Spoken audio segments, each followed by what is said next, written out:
Hoje eu vou ensinar para vocês 5 passos de como identificar o melhor local para você instalar a sua barbearia. Mas antes, não esqueça de se inscrever no nosso canal, deixar seu like e ativar o sininho, para toda semana você receber conteúdo novo a respeito de administração de barbearias.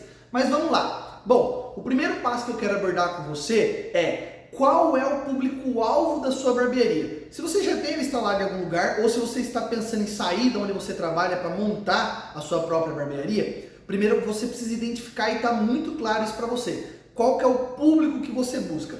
Isso não tem nada a ver em acepção de pessoas, definir o que é melhor, o que é pior, e sim o público que você quer atingir. Porque todo o seu marketing, toda a sua infraestrutura vai ser em função de qual é o público que você está buscando. Então vamos citar como exemplo um público de classe média, o público conhecido como a classe B, tá? Que tem um poder aquisitivo, não é o rico, mas também tem capacidade de pagar mais do que 10, 15 reais num corte. Então, identificou esse público. Esse público é um público que geralmente na sua região mora dentro de condomínios, mora dentro de prédios, mora no centro da cidade. Você vai ter que identificar esse público onde que ele está instalado.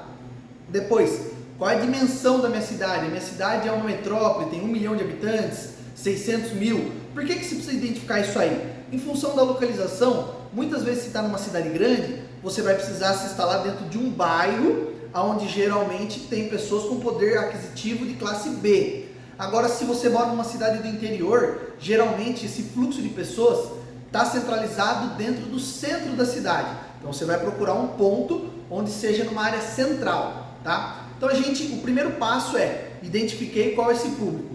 Qual que é o segundo passo que a gente vai identificar? O que esse público busca? Além do corte de cabelo. O corte de cabelo é o nosso trabalho normal. O que mais eu preciso oferecer para esse público? O que é interessante? Esse público visa estacionamento. Eu estou dentro de um centro de cidade, eu vou precisar disponibilizar estacionamento para o meu cliente, eu vou disponibilizar uma infraestrutura seja entretenimento, ar-condicionado, cortesias para os meus clientes. Então, o que esse cliente busca? Você vai precisar fazer novamente uma boa pesquisa em cima da sua região, porque muda de região para região, né? Se a gente colocar um público de classe B dentro do interior, por exemplo, você tem um pessoal que talvez não se importe com o estacionamento, porque é uma cidade mais tranquila, que não tem necessidade de ter vagas ou um estacionamento específico, porque sempre na porta da sua barbearia tem vagas disponíveis, então às vezes isso não é muito interessante. Porém, às vezes você está dentro de um grande centro, que o cara não tem onde estacionar o carro, o estacionamento vai ser um diferencial para esse público. Então, cada um tem que tratar dentro da sua realidade, leva para dentro do que você está abrindo, dentro da cidade que você vai se localizar, o que esse público está buscando. Esse é o segundo passo a ser tratado. Qual que é o terceiro passo que a gente deve seguir? A gente precisa fazer uma pesquisa de valores. Identifiquei que o meu público, então, estou dentro de uma grande cidade, de uma metrópole, 500 mil, 600 mil habitantes, 1 milhão de habitantes. Eu vou identificar quais são os locais que estão disponíveis. Fazer uma pesquisa rápida junto de corretoras de imóveis, junto da internet que nos auxilia muito. Quais são os pontos disponíveis no momento, tá? Então, depois que você fez essa identificação, essa pesquisa, você vai começar a ver o que atende melhor a infraestrutura daquilo que você busca. Quantas cadeiras você vai montar? Vou colocar 3 cadeiras, certo? Então você precisa de um salão de 300 metros quadrados. Você precisa de um salão de, 90, 70 metros quadrados, diante do que você vai colocar de entretenimento, uma mesa de sinuca, um videogame, uma geladeira de cortesia. Você vai já dentro do que você vai montar, você vai identificar mais ou menos a metragem que você precisa. Então você já vai começar a descartar alguns locais que você viu que tem sua unidade. Identificou 3 opções, 4 opções. Eu indico você visitar todas elas, tá? E visitar mesmo. Porque às vezes o valor negociado não necessariamente é um valor mais baixo. Se você tem um aluguel, por exemplo, num espaço de 100 metros quadrados, de 5 mil, e um espaço de 100 metros quadrados no valor de R$ 3.500, algum porquê nessa diferenciação de valor existe. Então é legal você ir até o local, marcar uma visita junto com o proprietário para você identificar. Ou eu vou montar 2 lavatórios. O que eu preciso de sistema de água, sistema de esgoto, força. Eu tenho uma caixa já bem projetada para suportar 3, 4, 5, 10 cadeiras. Eu vou precisar mexer no quadro de força. Tudo isso vai influenciar. Às vezes o aluguel barato é 3.500, mas porque às vezes não tem nada. Você vai precisar mexer na força, vai precisar mexer na infraestrutura de água, infraestrutura de esgoto, e tudo isso vai ficar muito mais caro para você. Então faça um bom filtro. Vá visitar esses locais, o que você precisa identificar. De fato, quanto que eu vou gastar para fazer essas modificações. Isso vai de encontro total com o nosso terceiro passo. Porque você já identificou, você já visitou os 4 locais que você quer se instalar. Agora é hora de você chamar os empreiteiros, ou se você é aquele cara que gosta de pôr a mão na massa, que eu acho isso muito legal, porque economiza dinheiro, tá? No começo para mim era muito interessante, que às vezes eu precisava fazer pintura de parede, mexer com parte elétrica, mexer com parte hidráulica. Se você já tem esse conhecimento, vai te ajudar a economizar. Agora, se você já tem mais capacidade, quer fazer um ambiente bem planejado, junto com uma arquiteta, também essa é a hora de você chamar toda essa equipe que vai projetar essa infraestrutura para visitar o local que você identificou e, de fato, dar sequência. Porque você vai precisar pelo menos de 3 orçamentos de empresas diferentes para saber qual que é a melhor condição, o quanto você vai gastar e se está dentro daquilo que você vai gastar. Que você tem, capacidade para gastar. Lembrando, gente, uma dica que eu dou para você. Vamos dizer que o orçamento da empresa que vai fazer a infraestrutura ficou em 50 mil reais, tá? E você tem disponível só os 50 mil reais.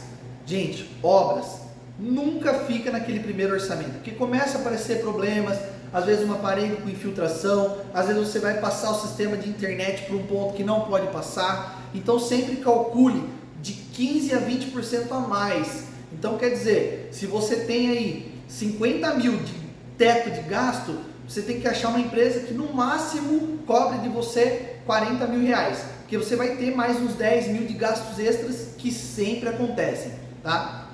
Então identificou, chegou no valor, acordou com a empresa que vai fazer esse processo para você. Agora está na hora de você fechar a locação. Você não fecha a locação antes de você ter todas essas informações. Se você fechar a locação e depois o orçamento daquele local ficar mais caro do que um outro, pode ser o que vai custar a verdadeira lucratividade e o verdadeiro sucesso da sua barbearia.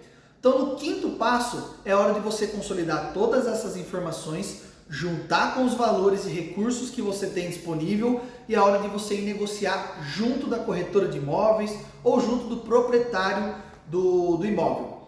Como que eu indico para vocês fazerem essa negociação, pessoal? O primeiro ponto é: trabalhem a carência.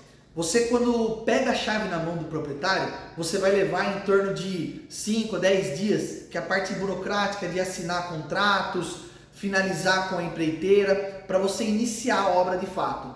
Então, só de início de documentação vai 10 dias. Isso se você não estiver dentro de um shopping que tem outras dificuldades, pede às vezes seguro de obra, seguro contra incêndio, seguro contra adversidades em geral. Mas no padrão seria em torno de 10 dias só de documentação.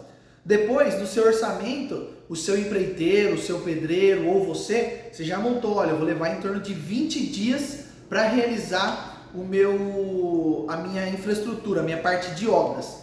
Pessoal, como barbearia geralmente é tudo dentro da barbearia, não influencia as questões externas, de chuva, essas coisas, a não ser que você tenha uma parte de pintura, alguma coisa externa, dificilmente foge muito daquilo que o seu empreiteiro te passa, tá? Porque ele já passa um prazo que ele sabe que ele pode atrasar um pouquinho, ele já passa essa gordurinha para você. Então se ele passou para você, cara, eu levo 20 dias para fazer, considera 22, 23 dias.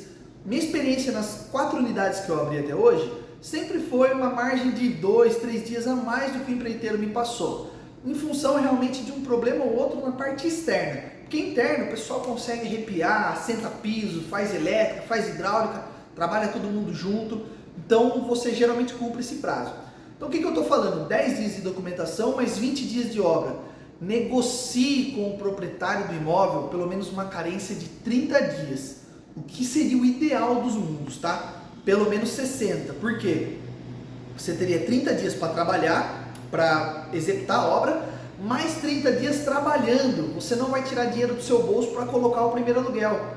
Então, tente negociar pelo menos 60 dias de carência. Eu sei que é difícil, mas apelando emocional com uma pessoa, fala, pô, é o meu negócio, é o meu sonho, me dá 60 dias de carência. Você vai ter os 30 dias de obra, mais 30 dias trabalhados. Você já gerou recurso nesse primeiro mês para auxiliar você a pagar esse primeiro aluguel, tá? Então essa é a primeira dica que eu dou para vocês na hora de seguir o quinto passo, que é fechar a locação. Depois você vai fechar o prazo de contrato. Sempre o locador vai pensar no maior prazo possível, para ele poder te colocar aí uma multa de rescisão, alguma coisa que vai implicar em uma dificuldade de você sair se você crescer ou se o seu negócio não dá certo. O que é o melhor dos mundos, pessoal? É a gente ter uma coisa que é boa para os dois lados. Um contrato de 1 ano de locação, você gastou 50 mil, você não quer perder esses 50 mil em 1 ano, certo? Então para você também não é bom esse contrato de 1 ano de locação. Porém, um contrato de 5 anos também te engessa demais. Porque se você começar a crescer, a sua operação começar a expandir, às vezes aquele local que tinha 2, 3 cadeiras já não vai comportar, você vai precisar mudar. E para você sair, você vai gastar dinheiro de rescisão de contrato, mais ampliação de uma nova área. Então, o que é o ideal para vocês na hora de contratação? Eu trabalho sempre com 3 anos, tá? 3 anos é o ideal para você estabilizar a sua empresa, dar segurança para o locador também. Ele vai falar, pô, por 3 anos o meu imóvel está bem locado, uma empresa comercial, uma barbearia. Então, o prazo de 36 meses é o prazo que eu indico para os meus os pessoais que eu dou mentoria, tá? E para finalizar, a hora de você sacramentar, vamos negociar a questão de cheque e calção. Geralmente, se você está dentro de imóveis que são geridos por administradoras, eles pedem geralmente ou um cheque calção ou um seguro de avaliador. O que seria isso? Até 2, 3 vezes o valor da locação você vai ter que depositar numa conta. Esse dinheiro ele vai ser devolvido depois se não tiver nenhum problema ao final do contrato. Em algumas locações, eu até trabalhei isso no passado, você consegue colocar esse dinheiro em investimento, onde na hora que finalizar o contrato você consegue resgatar 100% com os juros de aplicação. Então você ainda ganha dinheiro em cima desse valor aplicado. Mas se você não tem o recurso, tente trabalhar verdadeiramente com deixar um cheque de calção a não ser descontado de imediato. Por quê? Você não descapitaliza naquele momento. Você vai precisar na barbearia de um capital, de um fluxo de caixa para gerir os primeiros meses. Então tenta negociar com o locador. Eu já fiz isso em outras unidades minhas. O meu aluguel era 2 mil, um exemplo. O cheque calção seria 3 meses de 2 mil. Então seria 6 mil reais. Eu fiz um cheque de 6 mil reais, entreguei para o proprietário e pedi para ele, olha, você pode não descontar? Porque esse cheque ele só vai ser descontado se de fato, quando você devolver o imóvel para o proprietário, se tiver avaria, se ele precisar pintar, alguma coisa que ficou em desacordo com o que foi assinado lá no começo. Então para ele não precisa desse dinheiro agora, ele não vai usar esse dinheiro agora, ele não deveria usar esse dinheiro agora. Então às vezes uma boa negociação, você pode tratar para ele, cara, eu te dou um cheque, sem data, em aberto, com o valor X específico, no contrato vai a cópia desse cheque, e você não tem que disponibilizar esse dinheiro de imediato. Vai te ajudar, isso é uma dica muito boa, porque você vai precisar de dinheiro nos primeiros meses para fluxo de caixa, para comprar produto, para pagar fornecedor, para pagar os próprios colaboradores da empresa. Então, essa é uma dica muito importante, tá, pessoal? Bom, esses são os 5 passos que eu sempre utilizo para identificar qual é o melhor ponto de uma nova unidade minha. É claro que tem outras coisas que envolvem toda a definição dessa localização e até por isso que eu estou aqui para dizer para vocês que eu tenho um curso onde a gente tem informações mais concretas, mais amplas, desde o primeiro passo, como escolher o ponto, como montar uma equipe, como fazer a parte de contratação, contabilidade, como legalizar a minha empresa. Eu tenho um curso 100% voltado para você que quer abrir sua barbearia. Eu vou deixar o link dele aqui embaixo para você. A gente está com uma promoção nesse mês bem interessante. Acessa lá. É uma coisa que vai te ajudar e pode realmente ser o sucesso ou fracasso da sua empresa. Obrigado por mais uma aula e até a próxima!